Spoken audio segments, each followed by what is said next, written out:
there were quite a few different events going on. The lip of one Overeem was gross.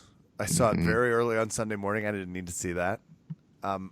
Tito Ortiz finishes an ex-WWE champ, which is a real headline that exists, which means it's time for Verbal Tap, show that proves fighting way easier from outside the cage. I mean, worst we have outside the cage is like a cut lip or it gets chapped because it's super dry at night while you're sleeping. Either way, nothing like what Reem is dealing with today. I am your host, Kevin. With me, of course, Raph Esparza. Raph, how are you doing, sir? I'm fine, but I would argue what we do is tougher than what Overeem does. Okay, I'm ready to hear that argument. Well, first of all, he cuts his lip and he can, take a few days off. No big deal. We cut our lip. That's our whole business. Yeah, can't talk. It's like I'm just going to have to bleed everywhere during this interview. You also, I've hit some of the headlines already that Overeem got knocked out or should have been referee finished maybe about 1.5 centimeters before that. But I don't even know how to ask you Ortiz-wise. Gordon Ryan fought a wrestler. He fought Bo because wasn't it already an injury replacement, though? He was supposed to fight Jordan. There's so much to go with here. Why don't I start with this, Kev? Gordon was supposed to fight, or at least have a match with, Felipe Pena, right? Okay. Then they were doing contract renegotiations, Third Coast Grappling, the organization. So then they said, well, that's out because we can't afford that anymore. So we're going to give you a replacement match. And everybody goes, well, what's the replacement match? You can't possibly get one that's more I'm sorry, Hidalgo? Oh, yeah, I'll watch that. Okay, cool. Yeah. So Hidalgo comes in. They then decide instead of going their own pay-per-view route that they're going to go back to Flow Grappling. And when they do that, apparently Hidalgo's out. Once Hidalgo's out, they say, well, what are we going to do now? And apparently Ryan McGuire, who's the gentleman behind Third Coast Grappling, says, we had some backup ideas just in case. We were prepared. And that's when they said, how about Urberth? And then Urberth went crazy and was asking for more money and was asking for more perks. And that's when everybody said, dude, you're just coming here to get spanked anyway. So why are we going to pay all this additional money? It's almost like you're pricing yourself out of this match. And Urberth ended up getting pulled from the card. And then there was that questionable, did he give up at, I think, Spider? Does he have any heart, et cetera, et cetera? That prompted them to say, oh, God, thank God we got rid of him. The final replacement was them saying, fuck it, just bring a wrestler. Because that's been the whole talk of the town is, well, how does wrestling do against jiu-jitsu? And, if I had these rules, you couldn't do this. Or if you do this, you can't have me do that. It's just silly. However, it was intriguing in the sense of, well, how is it going to work? Who's going to win and how are they going to do it? And we saw yesterday that Gordon Ryan was able to get a submission triangle choke, still not calling it a strangle, against Bo Nichols deep in the 13-minute mark of their match. That's kind of I saw the ass scooting that we're going to joke about here in a few to bring people past the third wall. But there's the clip going around shows Gordon Ryan just straight up, I don't know, what's the opposite of taking someone from behind? He was trying to take someone from behind, except he was behind. It was Gordon amazing. Looked like an animated cat with their tail stuck in the air that, like, they have to over-exaggerate it because it's animation. And, yes, he was essentially backing his ass up into Bo, who was kind of like, what the fuck is this? Bo then says, fine, I'll take a suplex, which is supposed to be for some points. But apparently it was tied 2-2 for whatever reasons. And there were modified rules here that meant it was either going to be you get a submission or you win by points in that 15-minute time. So really, we all know Bo's not submitting Gordon. But he definitely threw him on his fucking head. That suplex was amazing.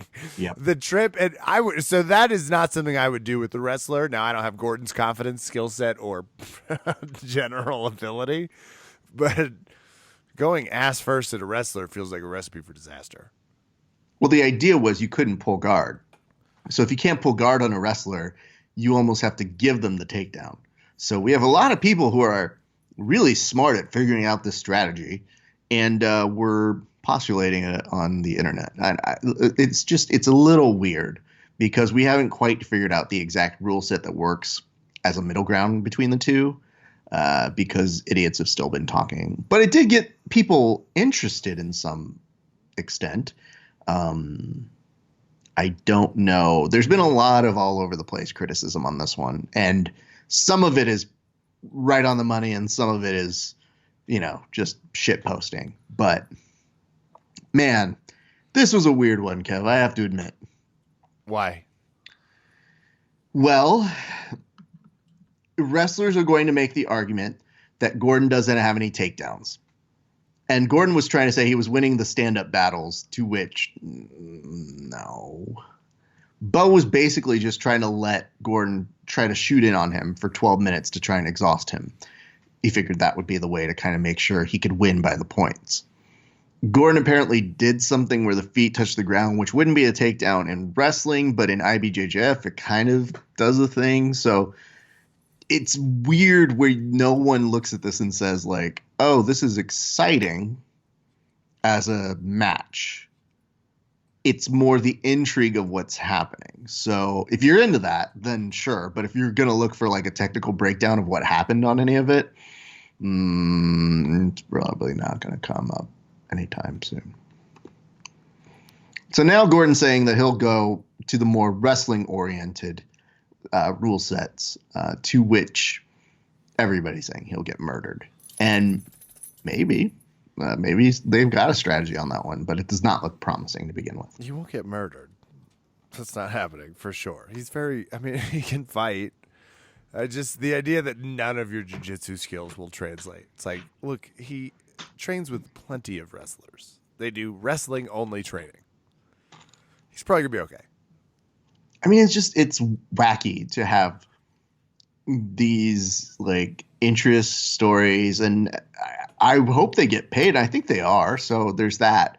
But because to me, I'm going to use a comparison. Wrestling is to submission grappling as gi training is to submission grappling.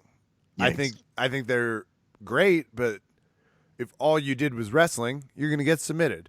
If all you did was gi training, you're going to get submitted.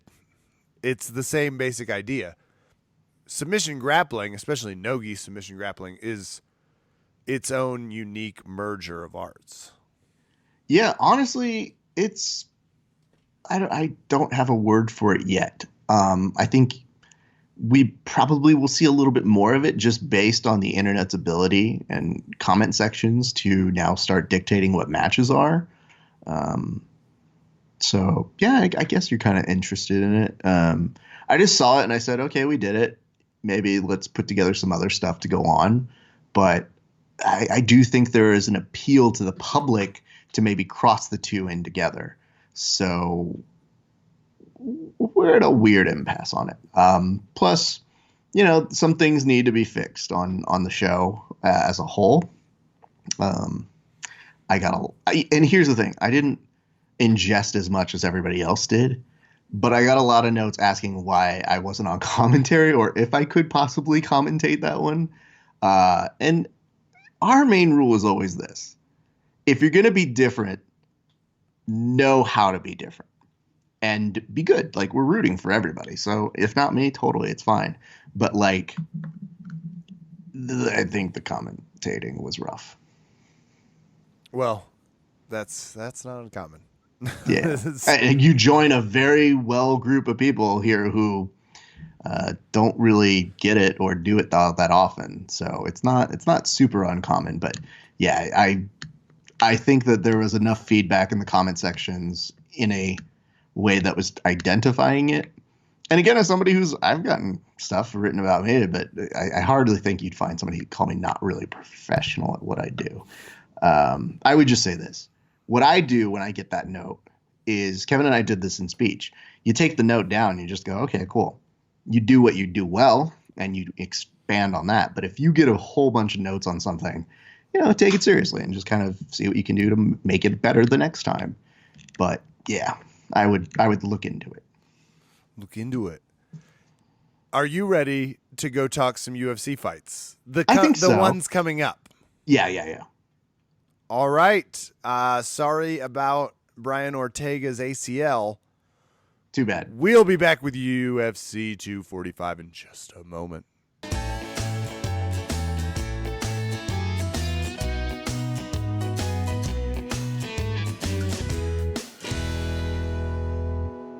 So, Kev, we've taken a couple weeks off of Over Under, right? Yeah, because I've been dominating the opponents too No, much. Too much. That's not at all the reason. You know that. I do know that, but I'm sticking with it now. I've made a commitment. Okay, that's fair. Well, yes, we took a couple weeks off of doing it because life gets in the way and we got shit to do, guys. But we're back and we figure for the last, is this the last Over Under, Kevin? Wait, hold on. Is there another card before the year ends? Probably. There's probably two. There's a secret UFC ESPN card that has just one good fight.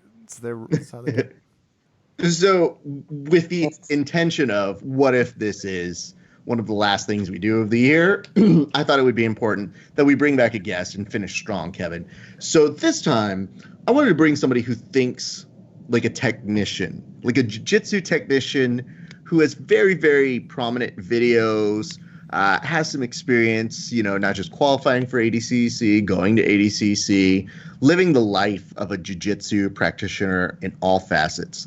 Now, does any of this scare you? All of it. Every part of that scared me. I didn't like the instructor part because that normally requires a certain amount of experience, and the ADCC part's very terrifying. It is. And, hey man, it's a difficult beast to crack, but I'm happy to tell you that for some keen insight and some yucks, I thought I would bring a friend of the show, Alec Baulding. Alec, how are you doing, sir? What's up? I'm great. Alec, first of all, I noticed that you're in a weirder temperature climate. I was used to you being in the part where it snows and everybody looks very cold. But where are you currently now? I just moved to Orlando, Florida, teaching at Orlando BJJ. Awesome. How has the adjustment been for you? Have you found yourself as a headline that reads Florida man yet? Because if you haven't, you will. Are you doing meth? God, no. I hope not. I hope to God that doesn't happen. Well, just keep on your game. It's an unsafe place in Orlando. Just when you think you're like, I'm just going to the store, I'll just put flip-flops on. Just be careful. Just always be ready because there might be, a sinkhole with a gator at the bottom. And I do like your chances. I want to be clear in that match, but still. That would be kind of fun, maybe. That would be kind of fun. Yeah. Raph. They'll make for some good content. I'm going to turn. Okay. Well, that's true. If you've got, that would be an awesome video. How to grapple an alligator. Black belt killed by alligator. Florida man killed by alligator. Well, it would definitely say Florida BJJ instructor because they'd really want the clicks on that. So, Alec, so you're in Florida, though. How has the adjustment been? You were telling us off air, it's now hot and cold, and that's a problem for you? Yeah, some days it's like summer, and other days it's winter. So I'm trying to get adjusted, but it's been pretty tough.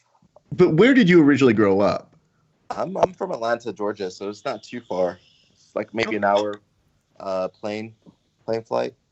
Is it just that you were gone for a little bit, that you forgot the ways of Atlanta? Because in Atlanta, maybe you were just spoiled with hotness all of the time. Yeah. Because, there's a reason people call it Hot Atlanta. So now you're in a region that has a little bit of unpredictable weather where you go, shit, I'm used to my cold now. Yeah, I am used to the cold. Like, you can be prepared, do layers. But, like, here, if it goes, like, super hot where it feels like summer, it's like I'm not ready for that. Well, I'm glad that you're to the States again because, you usually do seminars and you're always on your academic kick of showing us how to do the best kinds of jiu-jitsu. And I always like watching your videos. Oh, so for me, I think it's kind of fun whenever I see somebody's going to go on a tour and they live in America because there's a good chance they're going to go around America. Whereas if you're on a European continent, when you say you're going on a seminar tour, I go, oh, well, fine, bye. Never mind. I'm never seeing you. Yeah. Yeah, it does feel like a world away.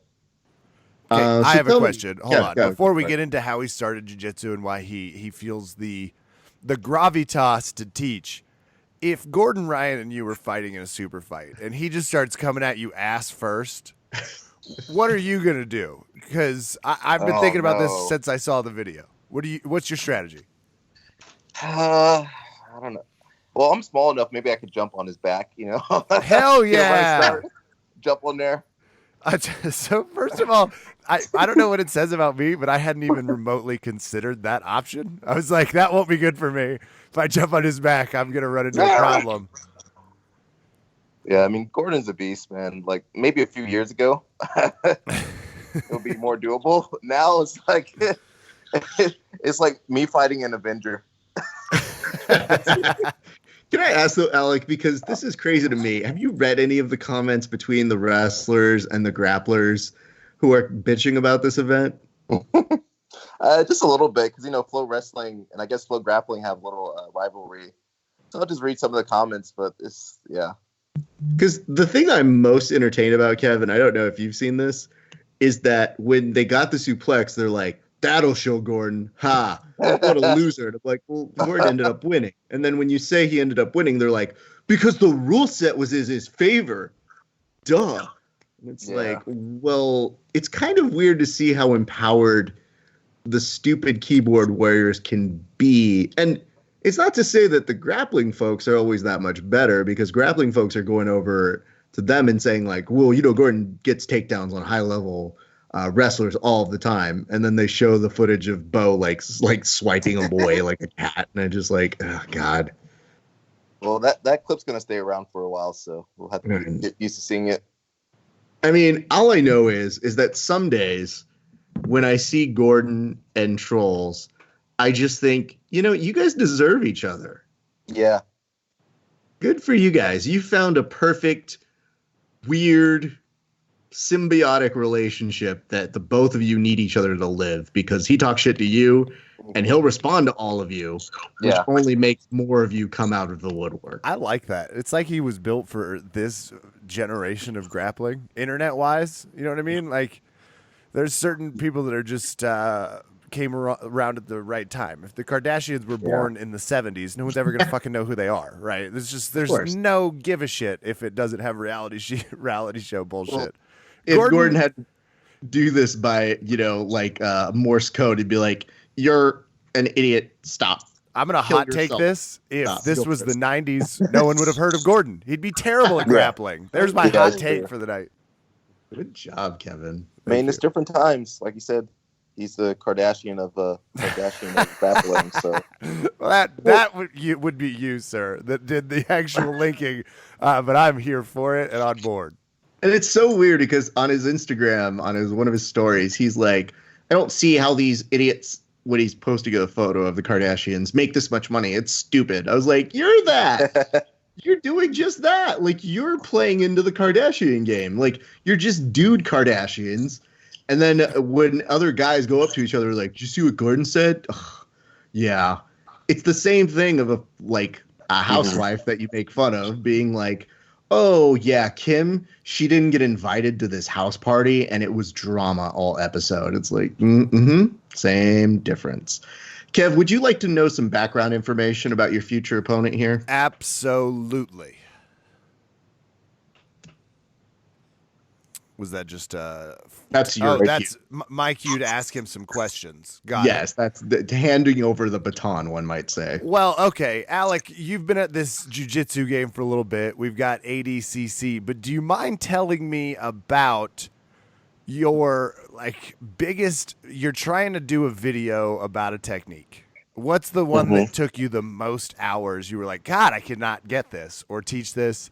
Do you have one that stands out? Not too much, because a lot of the films I do, I do it during class, so that kind of puts me in like the hot seat to like get to a good point. I think the video that did the best for me was also the one I didn't want to film. The thing, like, my back was hurting and like I couldn't get really any students to help me demonstrate on. So I was just like, hey man, put the camera on me. And I was like feeling terrible. And then like that video ended up blowing up. So so it was weird that way. You know, life's weird. Do you have a signature loss that still irritates you? Probably all of them. Oh, probably all. What's the most recent two? Who are the most recent two losses? That just bothered me, really. Yeah. I mean, man, black belt's so competitive. Like, I've anybody heard. could lose. I'm unaware, but it looks competitive. Yeah, I can't name too many matches where I just felt like, man, maybe this last ADCC with Gabriel Arges. That's definitely a match I want to do again. All right. Well, Raf can't beat Gabe Arges. Has a lot of confidence in the gym when he's teaching, and definitely used Tim the Toolman Taylor as a visual aid in one of his videos. So I think I'm not 100% sure that's the takeaways from that. Okay. Alec, the important thing that we do here is we allow for cross-examination, because you will have to do some trash talking to Kevin in our game. So what kinds of cross-examination questions do you have for him? Because you got to get to know the person before you make fun of them. We don't just do a show where we make fun of strangers. That's mean. Yeah, that's true. So what would you like to know about Kevin? I don't know. What are you insecure about? Like, what's my target points here? That's a whole nother podcast. For someone that spent a lot of time in front of audiences, I'll use yours. Everything. Florida sinkholes. No. Lately, I've been having some. I've been injury snake bit, which is just one of those. Either my jiu-jitsu was too dependent on strength for the first 6 to 7 years of my life, or I'm just getting old. I turned 34 on Tuesday, so that hurts. Just in general. That's good ammunition for me then. Kind of everything hurts, I guess, is the best. Maybe that's the age 32. I'm starting to understand what happened to Jesus at 33. I think he was just done. Holy shit. Yeah, Oh, well, I didn't realize it was 33. He was a prophet. I've always prided myself on trying to just make it past Jesus's mark, and I was like, I'm a few days away, but feeling strong. You think like God's gonna hear that and be like, "Oh yeah"? Yeah. Dang it. 30, 32. Tomorrow I'm trying not to leave the house, so we should keep you posted. Well, that is a good note to know. Kevin's birthday is Tuesday, so Alec, he might be feeling a little about that. So you can always go to that, because this UFC does take place on, Saturday, which would be after his birthday. So that's always good to know. But yeah, I mean, Kevin loves doing jiu-jitsu. The fact that he has been able to has been tearing him up inside. What else? Do you have any other questions that you'd like to know about Kevin? Because think outside the realm of jiu-jitsu. You gotta get to those areas where you think, like, what makes Kevin tick? Man, that's deep introspective And thoughts right there. I'm currently stalking you online, so I don't know what your plan is, but That's okay. I'm used to that. Cool. I'm used to people stalking me. It'd be a lot easier if it wasn't nothing but instructional videos. I'm trying to find something good here. It's like, is there a pissed off X in his back? I don't know, Raph. This is why I need names longer. Hold on. Why Orlando? So this is actually a good question for both just getting to know you before we start over under Kevin. And in general, I'm just curious, why Orlando from Sweden? What's the journey like here? Is it just about, I wanted to teach at this school? You're kind of have wanderlust? It was a few different factors. So in Sweden, I had like a work permit that was ending. So I needed to get a new job. And then around the same time, the instructor that was here, he ended up getting fired. So they just reached out to me. So it just kind of worked like perfectly. And it was like right after ADCC, like we had talked before. But I moved here right after ADCC. So like, man, it just worked perfectly somehow. Well, that's pretty damn awesome. And now you're in Orlando. So what's the biggest difference so far? What do you miss about Sweden? Definitely the girls, man. Thank you for answering in the perfect possible way. I thought for just a second you were like, the people were just really uplifting. It's like the girls, Oh, hell no, perfect. they were That's terrible. all right. It was the girls. Hey, this is a charming young man who's in shape. I can imagine in Sweden. Single? That's just amazing. Yeah. Yes. And now you've gone to Orlando. So talk about putting down the name brand and heading over to the just like whatever Cheerios bottom shelf is. It's probably like Frownios or something, but whatever that is, that's Florida. And I'm pretty sure glad it's not Miami, because I would get in trouble in Miami. Yeah. It's not that far away, my guy. I know. That's pretty close. I was like, I don't know if somebody showed you a map of how far it isn't from where you are. It's got to be like an hour or two, right? Well, yeah, don't look it up, though. I guess that's the important thing. I think we're going to transition in just a second, but here's the thing I want to tell you, Alec, is that I'm so glad that you are going to be doing this game, because this game, it becomes difficult as you go. Mm-hmm. Because your kind of tendency to want to give good analysis is going to try and take over. But then you're going to hear Kevin get you with some of these digs about what he just did right there was extra intel of being like, what do you miss the most? Writes down nervously. So it's very important, like a good competitor and a good instructor, you stay focused. This is you having a back injury and saying, I don't really want to do this, but you're going to pull through and you're going to play our next installment of Over Under Kevin. All right. And now it's time for another thrilling installment of Over Under Kevin.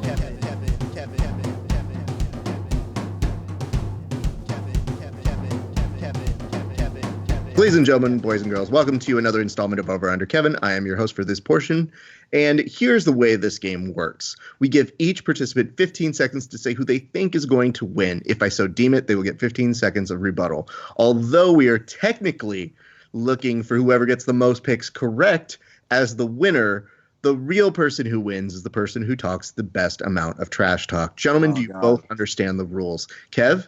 Absolutely. And to prove I understand the rules, I just did a quick Google on Miami strip clubs, and I just want to throw up Bella's Cabaret as a nice first. It's a mere 3 hours from his academy, so you can make a weekend out of it. It's not a bad drive. Just get through Port-au-Prince. You're there. Good way to promote your students. Hey.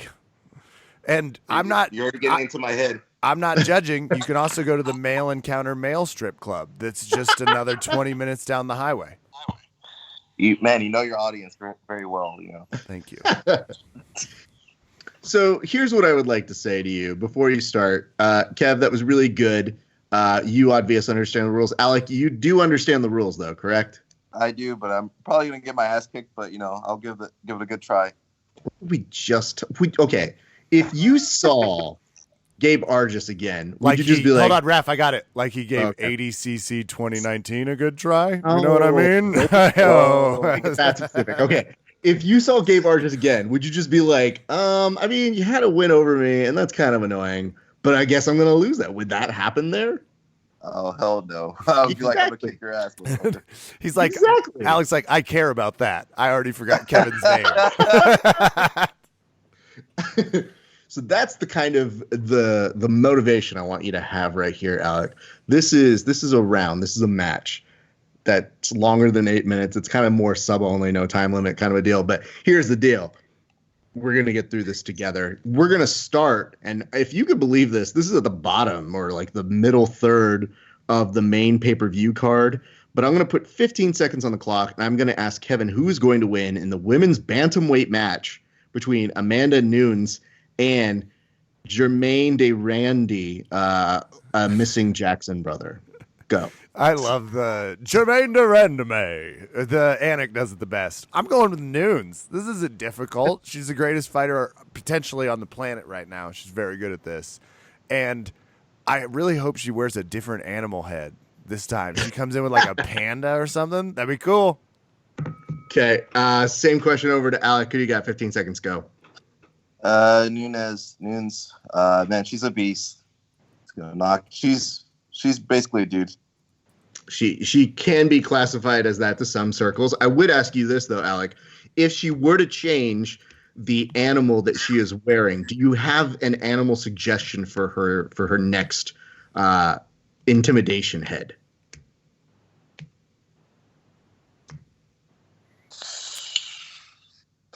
How's it going? I don't know that much about her to know what animal head she's gonna wear. It's okay.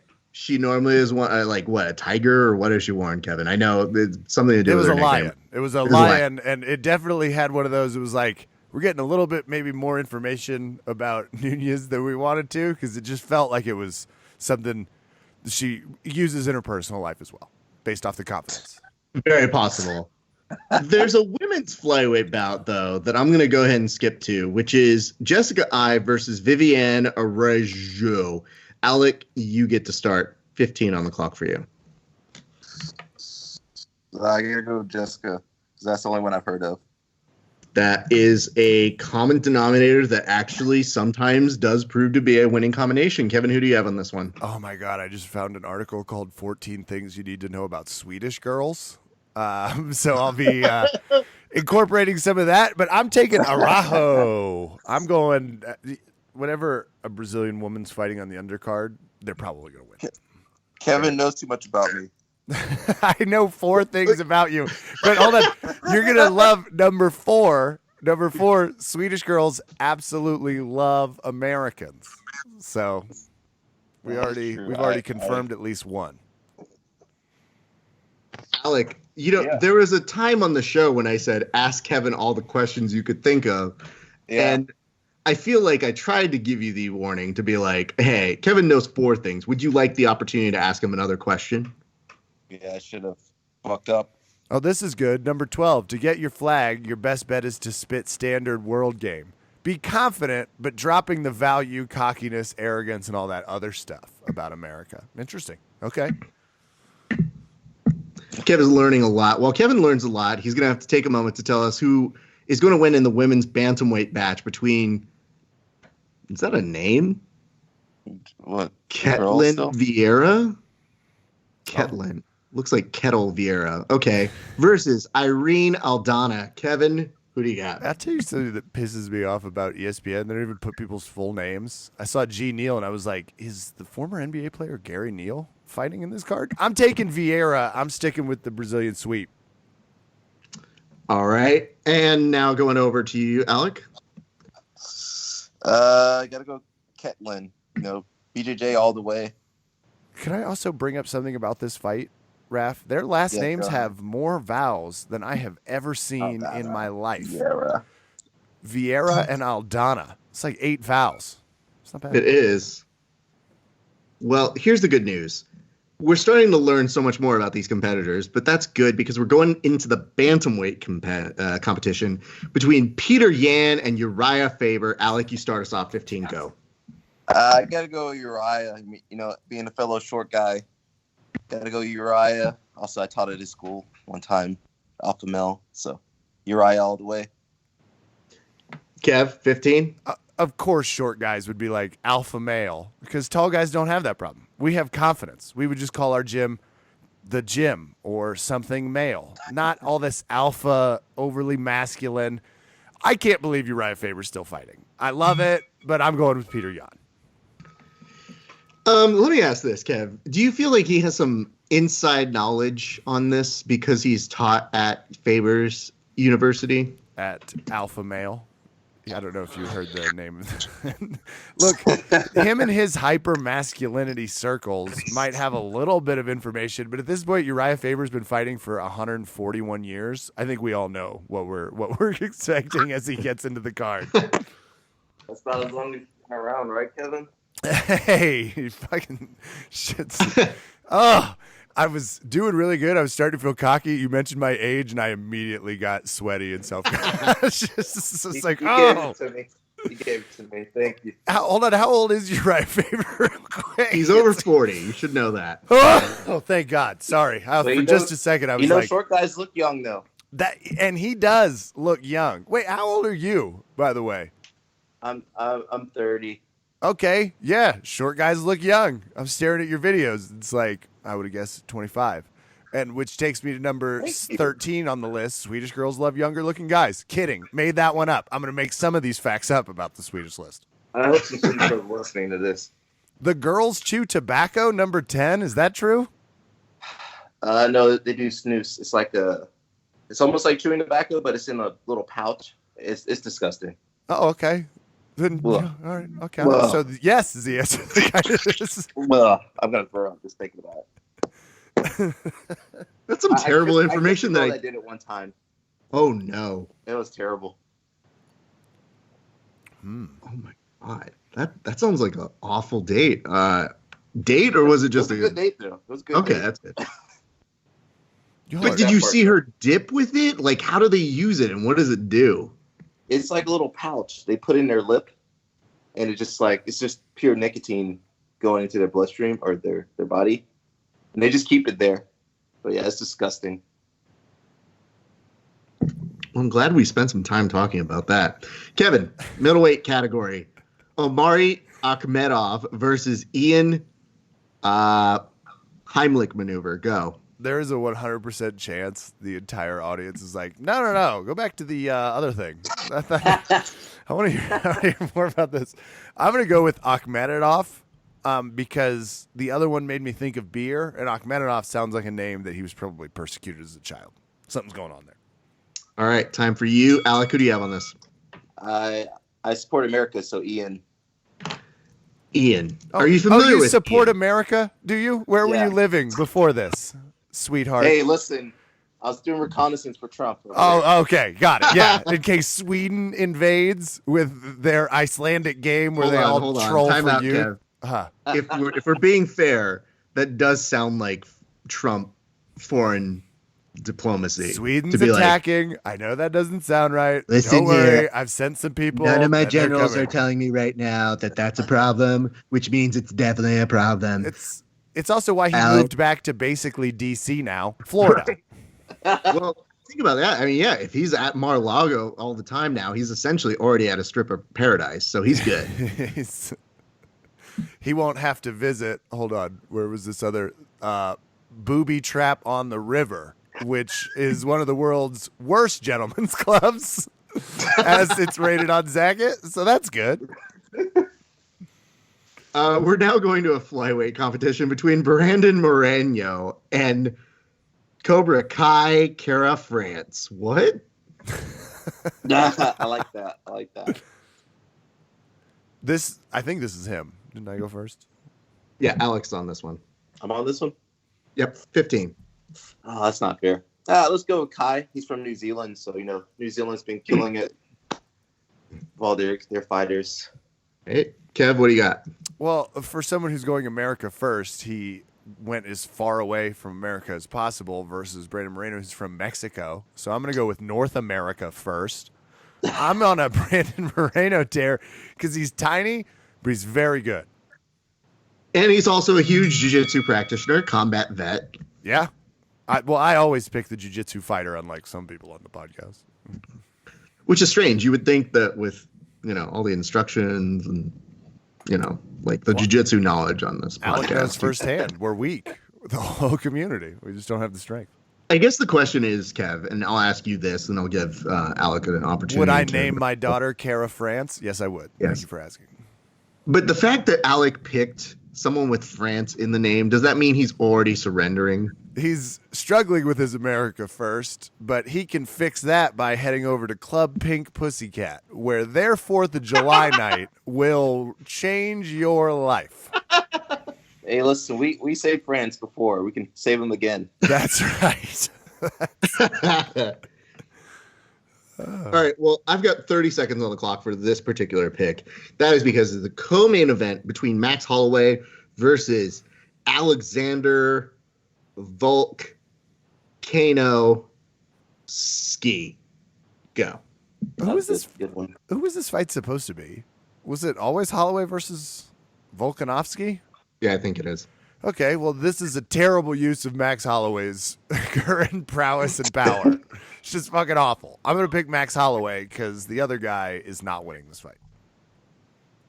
Who do you have, Alec? I gotta go Max Holloway as well. Can we talk about the depression here, which is, weren't they talking about Max Holloway being able to go up weight classes and compete and get these great super fights, and him even entertaining Conor McGregor at some point and then saying like, nah, Conor's got to do more to come at me. And next I'm fighting who? Alexander Volkanovski, who's another New Zealander. It's like he's not even Russian. This doesn't even have any Rocky elements to it. Sucks. By the way, Volkanovski's going to knock Holloway out in 27 seconds now. It's going to be my fault entirely. So apologies to the Max Holloway community. It's okay. The good news is, even if Max Holloway felt offended, he probably has enough CTE, he'll forget it very quickly. Yeah, and I was specifically talking to his audience. Hold on. Who awed that joke? The guy that picked Uriah Faber, who's on year 33. I mean, they all make me sad. I'm sad that all these guys are fighting. They should just do jiu-jitsu, man. We're making more money. Give it like a few more years. Yeah. Well, that's a tough thing to tell your landlord, though. Hey, I'm like the best at jiu-jitsu. Give it a few more years. But the way that bank account works is, I'm going to make money in 2028. So if you can hang on. That's my game plan. No, it's not a bad game plan for you. I just love the fact that, like, when people tell me, they're like, Ref, what do you do? I'm like, well, I'm one of the most recognizable jiu-jitsu commentator, broadcaster guys. Ugh. You're getting out there. I mean, it's more so. Thank you very much for that underwhelming response. The thing about it is, though, you're no Hunkamania Male Strip Club, which is over on Dulgin Street, but you are recognizable. I appreciate that. I just tell people that I'm like, I don't know that is a true sign of how things are going for us, or the lack of just anybody else ever doing it. That if you look up BJJ broadcaster, I'm not far on the list. Yeah. So, sigh. All right, this is a good financial. I just scrolled down on my Miami, Florida strip clubs list, and I should not have done that. That I should not have done while I was playing this game. Please share, Kevin. Okay, well, it's called The Office. 1 stage, 1 pole, 4 songs per girl. No one knows if there are any private rooms or anything, and it's never been crowded, so go ahead. That'd be so great if that's just a place where all of the stars from NBC's The Office just go to occasionally drop in. And it's a huge joke. It's like, catch Michael Scott on stage 1. Michael Scott on stage 1. Phyllis, when she's in town, is like, oh, I don't know. I don't really feel like getting up there and stripping, but it's Grant in the city too. Oh, yeah. Sorry, go ahead. Well, why don't we return back to the game? Alec, you start off us on this one. It is Jeff Neal versus Mike Katy Perry. Go. Jeff Neal versus Mike Katy Perry. Are you not familiar? I got to go Katy Perry. Oh. Okay. Mike Perry. Sorry. I got what I wanted. Kevin, what do you have for us? Tough few cards for Mr. Katy Perry. One, I know he's in the good prelim spot. He's in the prelim spot that they do try and get a bump on. But this can't feel good to not be on the main card and be Mike the eye tattoo Perry. I'm going with Jeff Gary Neal. Dude, Mike Perry's from Orlando. Or he trains in Orlando. Yeah, that was part of my factor. Anyone from Florida, you can't trust. It's just meth, cocaine, and God. That's what they believe in. It's a weird paradox, but it's what they believe in. And it's what explains Mike Perry, frankly. You know, when we in talked a place about called Pink Pony, which don't let your 2 a.m. search for something fun and let you down. Wait, is that in Miami? Yeah. These are all Miami strip clubs. We have one in Atlanta, too. Oh, well, that's good. That's good. So he might already know the Pink Pony franchise. He knows how to order correctly. That's good. Hey, listen, guys. Pink Pony has good food. I don't know about the girls, but zero chance that's true. I know. I swear to God. Okay. You can look I'm going to say this real quick. Before you ever put down a person like Mike Perry, audience or people on this show, I want you to really think about this. And Alec, I know you're trying to defend him here, but if you read a Florida Man headline, do you have any for certainty that we wouldn't be referring to Mike Perry on at least 20% of those? I mean, honestly, I didn't even know who Mike Perry fucking was, dude.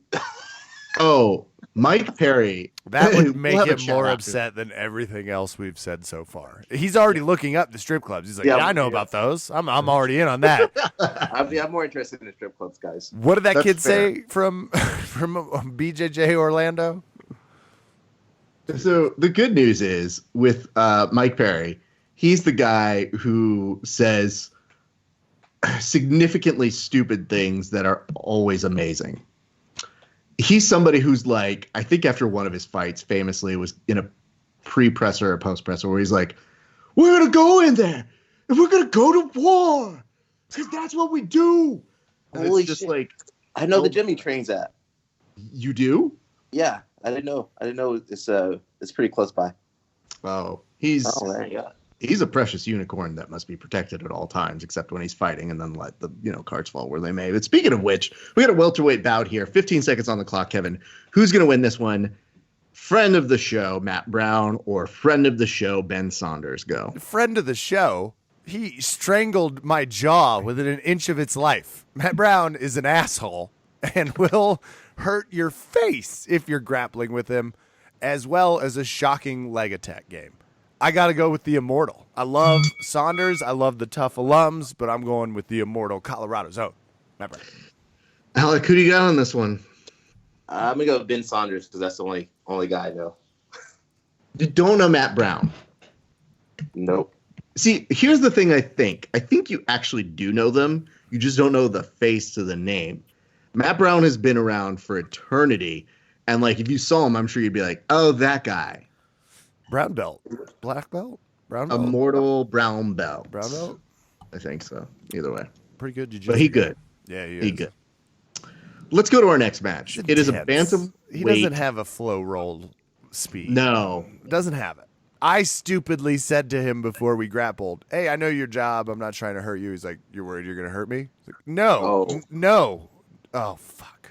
I don't know why you did that, Kevin. Just because I'm an idiot, Alec. Because I'm a fucking idiot. Professional fighters, like, okay. I was trying to convey that I wasn't out there to prove anything. Well, mission accomplished after we started grappling. Just, Kev, Is next time, everybody just. from Florida on this card? Like half the people. I think so because they also need to reach what demographic? This one's in Paradise, Nevada, so no. Maybe they just all could afford one flight from Florida, and they're like, everybody just get on it. No Hey, one. listen, man. It's easy to fly because Disneyland over here. Yeah.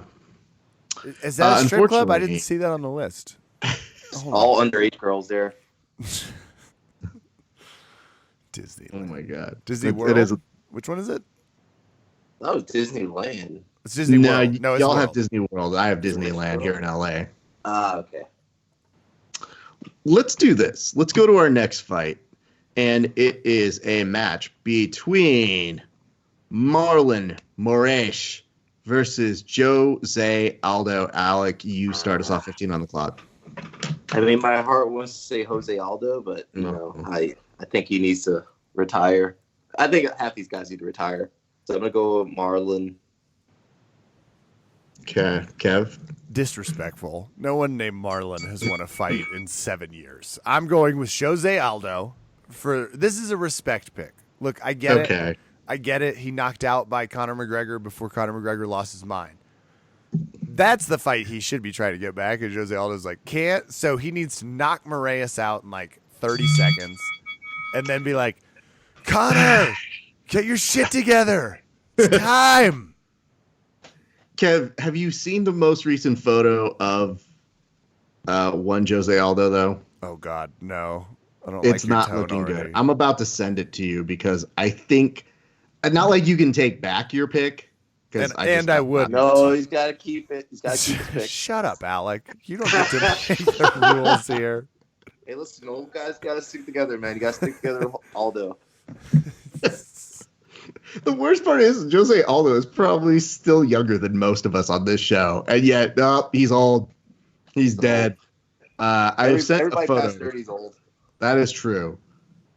Go. Sad face. He's got the frown I was talking about. That's not good. Okay. And he looks fine. He's got like 8 abs in there.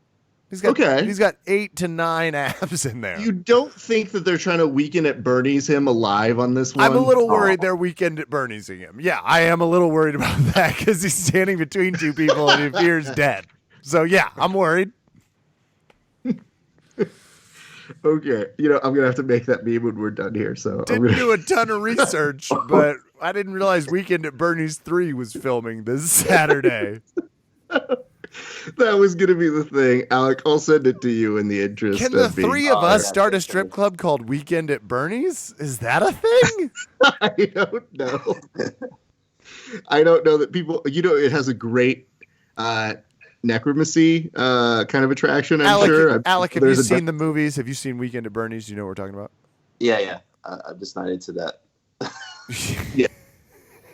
You're not into We're the not practice into it either. We doing just watch dead the people. movies. That I understand, but please don't be against Weekend at Bernie's. It's just fun, nonsensical nonsense. That's the best way to put it, honestly.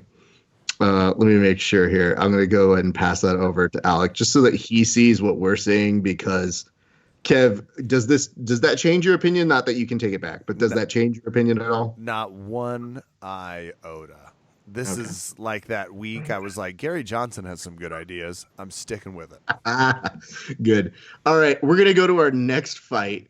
It is a middleweight. Oh, Jesus. Oh, my God. Kevin, you fucked up, man. Alec is now officially on your side. He's seen it. He's confirmed Weekend at Bernie's. It's confirmed. But Alec, given my propensity to meme things very quickly, do you feel that is going to be a good meme? That's a perfect one. I'll share it if you make it. Thank you. I appreciate that. Hey, it's a good time to talk about? It's a good time to talk about the fact that we normally have a wager on this show. Now, here's the thing. We all do grappling, and as you previously mentioned, we're all on track to strike it rich in 2028, but until then, we don't do financial bets. Kev, what are the types of bets that we do on the show for Over Under, Kevin? We do joke bets. So things like having to give a fake commercial, having to do a technique video where you get demonstrated on, those types of bets, sending a shirt to the other person. I made Keith Krikorian admit that candy corn is in fact an amazing treat and that he was wrong to talk shit on it at Halloween. So there's just some things like that. So, Alec, we normally defer to the guest, but what we're going to do here is we're going to give you a couple more fights to think of what it is. So before I jump ahead to the next fight, do you have an idea for the type of bet you do without saying what it is, just off the top of your head? I'm thinking some type of technique video. I just don't know what kind of technique. You missed the part where I said, without telling me what it is. You'll have success with Icelandic street game, where you prowl the streets after the clubs for girls. Is that a thing? That's rule number 13. Is that real? Why is this taking so long to be in our show? This should be every fucking episode. The Icelandic street game. This one's back. I'm back to Swedish facts. Oh, Swedish facts. Sorry. Okay. Good switching I'll take off. those over Florida facts. Okay. Is there some sort of Icelandic street game where everyone prowls the streets afterwards? Because in Florida, that gets you a very different reaction. I don't know. I've never been to Iceland. But yeah, Florida, I would do that in Florida. Okay. I think the argument is, wait, Icelandic? Is that a Swedish thing? I'm so fucking confused. Go on, Raph. Sorry. Here we go. Iceland's a different country. Yeah, but so's drinking games. Like, I don't know where beer pong came from, but we played here. Good retort. Here was what we're gonna do. Kevin? That's Russian roulette. I mean, To be fair, we really don't allow Kevin to come on the show unless he is completely not sober in one way or another. And I am not. You're welcome. All right, we're going to our next fight now. It's a middleweight bout between Puma Sorino versus Oscar Pirchata. Kevin, you start us off. Go. Yeah, well, first of all, that's definitely some of your best work in a while. I'm gonna go with Soriano because it reminded me of Serrano, and that took me to a major league place while we're referencing 90s movies. So I'm going with Soriano. All right, Alec, what do you have for us? I'm going to Oscar because he's the only one with Wikipedia. That's important to note. His name's Oscar. I just see it as O Pachota, so it's Oscar Pachota. Yeah, has an And Oscar. he's Polish. So Oskar. I'm sure he's strong. Has an Oscar ever won in the UFC? Is this history? He's going to be the first. He's going to be the first. Oscars everywhere are elated. It's gonna be fun. We're going to our next bout. It is Alec who's going to tell us who wins this featherweight bout between Chase Hooper and Daniel Tamer. Alec, 15 on the clock. Do you go? I'm going to have to ditch America real quick to go with Daniel Tamer, Swedish guy. And again, he has the Wikipedia. Who are you working for? Like, you keep switching sides. Well, technically, Rafi Double didn't. agent. Get to me. Give me the chance. I'm going to take Hooper. Kevin, go ahead. 15 seconds, go. Because he's 6'1", which is a man's height, versus Tamer, who's 5'5". What is this, Willy Wonka? Are we just inviting anyone in? I appreciate that Alec is sticking with the short team, but I'm going to go ahead and take the guy with a 7-inch advantage in the height and other department. 7-inch advantage. I'm claiming that as a strip club name too. That's not bad. That's a great name. Fuck, trademark. Trademark. Everyone cut that. Verbal tab legal. It's ours, no one else's. Oh man, we gotta change the show now. 11 in the box. I heard that in the football game, and I was like, "Oh my god, that's good." 11 in the box. You guys should do this show in a strip club. Not against it. You find the strip club.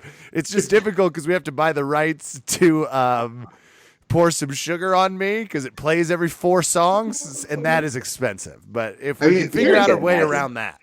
Here's the hard part. Could you imagine Kevin and I sitting in the chairs that you sit in on the ground on the elevated dance floor? I can imagine you sitting there and me flirting with 18 dancers in the back. That's what I can imagine. And us trying to podcast while they just keep coming out and being like, "Look, it's Roxanne coming on out for her pole work tonight.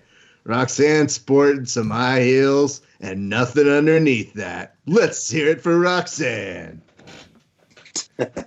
Stage 3. No touching. No touching. No touching, guys.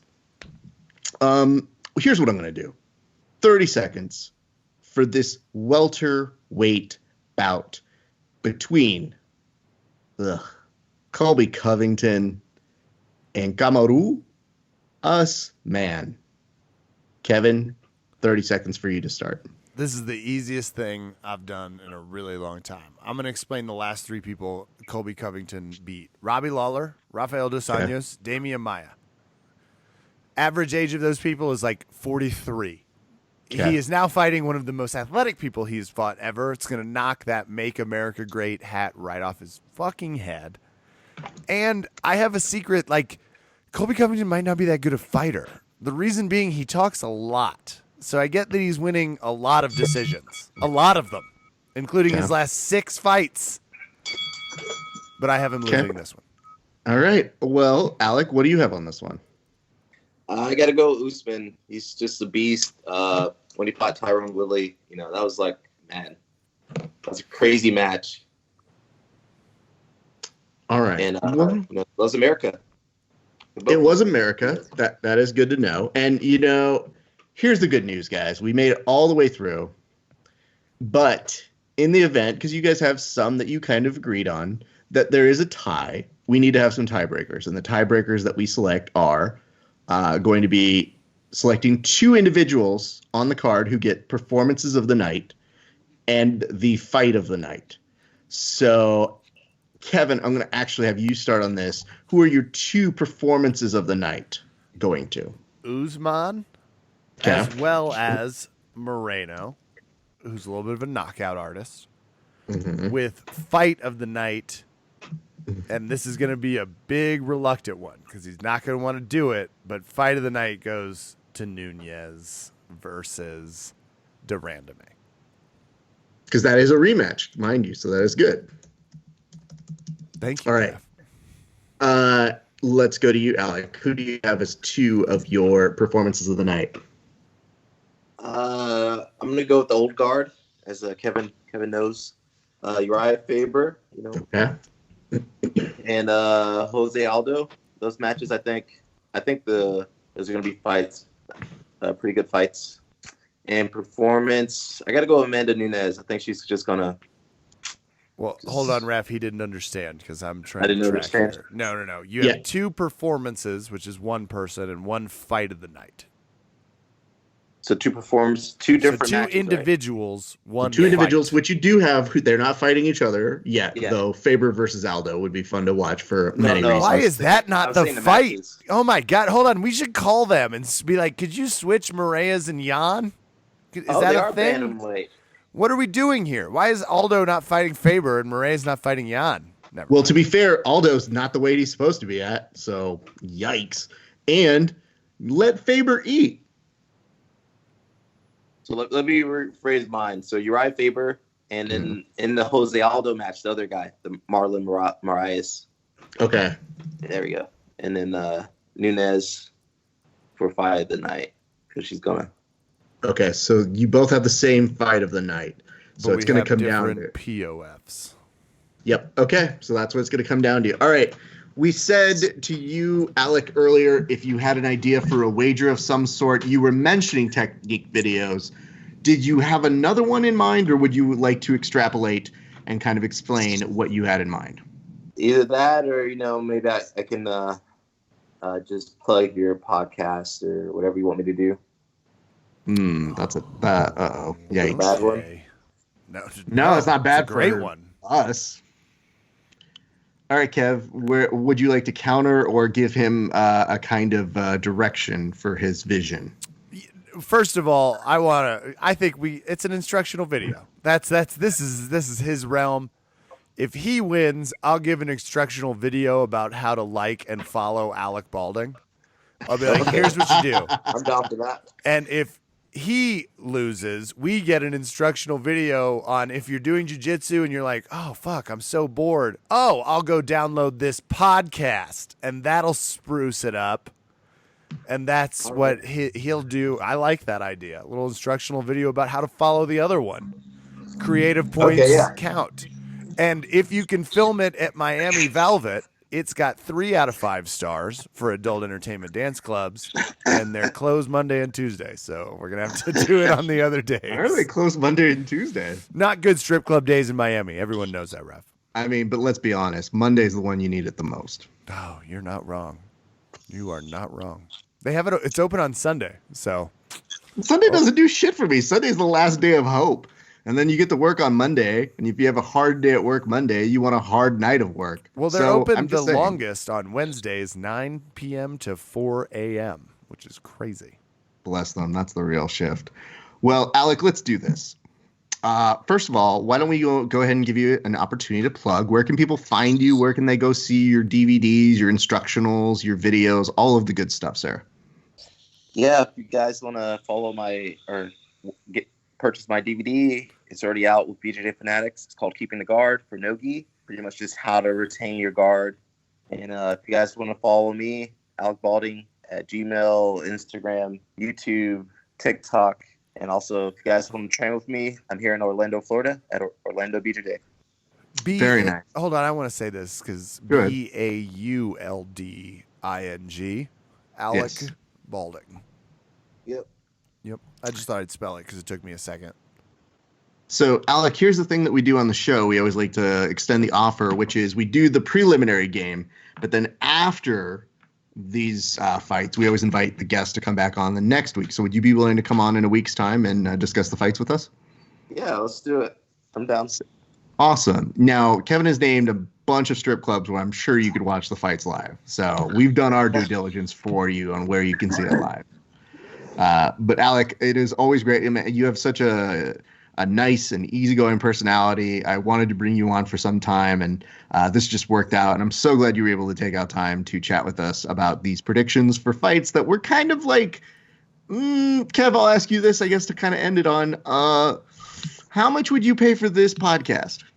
This podcast, I would easily pay the same subscription that I pay for ESPN Plus, which is $5.99. But sadly, I'm going to have to cough up an additional $80 to watch this card, which we'll see. It's got a lot of good fights. I'd pay $31 for this podcast. Well, not podcast. I'm talking about the pay-per-view. The podcast is priceless. We don't. Oh, okay. So the fights, this one, I got to tell you, I like the fights here. I like how many. It's pretty deep. I love anytime Nunes is fighting. Usman's got some buzz. Holloway's on this card. Uriah Faber and Aldo rounded out. And frankly, I can't believe Matt Brown and Ben Saunders are all the way at the bottom of the prelims card. Yeah. That hurts. That hurts so you me, would pay, not them. Like, how much for pay-per-view, though? $84.99. That's okay. And Alec, how much would you pay to watch this pay-per-view if you had the ability to price it out? Like, how much would you pay? Because the normal is right now $60 some odd. Probably the cost of one dance at a strip club. Well, which strip club we talking? I was just gonna say, are we talking about Gold Rush not a Cabaret? high-end one, guys. Not a high-end one, like a middle tier here. Okay, so like Dean's $30. Gold, the ultimate gentleman's club. Okay. Okay, maybe $40. That's about top. $40. Okay. You should head to a place called Booby Trap. I think you're gonna get what the title means. It's on Northwest 77th Avenue. Well, Alec, we hope that we've passed on all the right information to you. And if any of your students or friends are watching, just know it's mostly our fault and that's okay and that you're genuinely a great human being. So, ladies and gentlemen, we'd like to thank Alec Baulding for coming on the show. Alec, thank you so much, sir. Yeah, thank you, guys.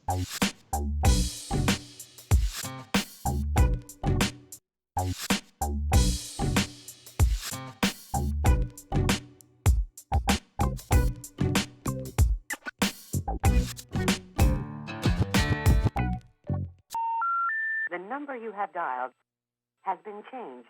The new number is... Please note, the new number is